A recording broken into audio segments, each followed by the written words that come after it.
नमस्कार। Update news में आप सभी का स्वागत करता हूं। क्या वजह रही जो केंद्र सरकार है उसने कृषि कानून वापस लिए?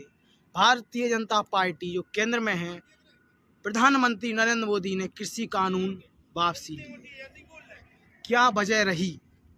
क्या जो देशद्रोही ताकतें हैं उनका पर्दाफाश होना है, या फिर जो आंदोलनजीवी किसान बैठे हैं उनकी जीत माना जाए?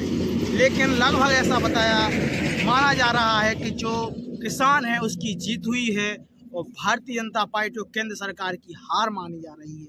लेकिन सबसे बड़ी बात कि जो छोटे छोटे किसान थे उनके लिए कहीं ना कहीं इस कानून का फ़ायदा बताया जा रहा था, और बड़े किसान और लघु सीमांत उनके लिए भी फ़ायदा बताया जा रहा था। तो फिर किसके लिए समझ में नहीं आया? जो राकेश टिकैत हैं, क्या उनकी प्रक्रिया वो पास कर गई जिन्होंने किसानों के अंदर भ्रम बताया था, भ्रम फैलाया था? क्या वो आगे चलकर भी ऐसी कानूनों का विरोध करेंगे? अब देखना होगा कि संसद का, नरेंद्र मोदी ने कहा है कि संसद का सत्र जो अभी नवंबर में आखिरी में चलना है, तो इसमें सत्र के लगते ही ये कानून समाप्त हो जाएगा।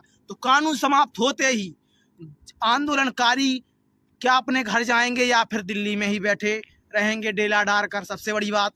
दूसरी बड़ी बात कि जो द्रोही ताकतें थी, आप सोचिए कि जो एक लड़की अमेरिका में ग्रेटा थनबर्ड, जो एक छोटी सी आंदोलन में अपना ट्विटर पे ट्रेंड कर सकती है कि भारत को बता सकती है कि देखिए क्या हो रहा है भारत में, तो क्या ये जो कृषि कानून के खिलाफ देशद्रोही ताकतें थीं?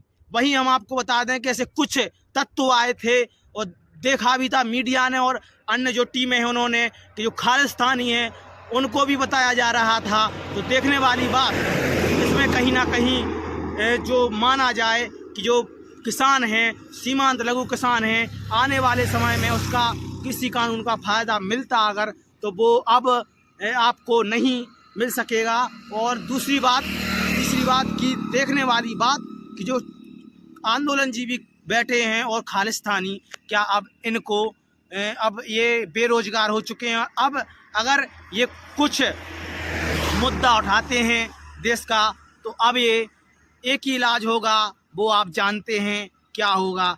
और चौथी बड़ी बात कि जो भारतीय जनता पार्टी है, माना जा रहा है कि 2022 का चुनाव जो पास आ चुका है उसको लेकर भारतीय जनता पार्टी के जो एग्जिट पोल बताए जा रहे थे वो फैल रहे हैं। इसको लेकर प्रधानमंत्री नरेंद्र मोदी ने 5 राज्यों के चुनाव को देखते हुए जो कृषि कानूनों में वापस लिए, कहीं ना कहीं बताया जा रहा था एग्जिट पोल के जरिए जो किसान वोट है वो भारतीय जनता पार्टी से नाराज़ है, साफ तरीके से बताया जा रहा था। एबीपी ने भी उस दिन ऐसा एग्जिट पोल बताया था कि जो भारतीय जनता पार्टी के लिए अचंभव करने वाला था। और हम आपको बता दें कि 2022 के चुनाव में हमें लगता है और अन्य जनता को लगता है कि जो किसान का चेहरा भारतीय जो भाजपा सरकार पर नहीं जा रहा था, अब वह चेहरा भारतीय जनता पार्टी के ओर झुकेगा, क्योंकि जो कृषि कानून है वो अब वापस हो चुके हैं और किसान को कोई परेशानी नहीं आएगी। मुझे लगता है जो अन्य पार्टियां हैं, सपा, बसपा, बीएसपी, तो जो उन्होंने उनका भी है, तो उनको देखना होगा किसान उनको कितनी हद तक पसंद करता है, कितनी हद तक भारतीय जनता पार्टी के पास जाएगा।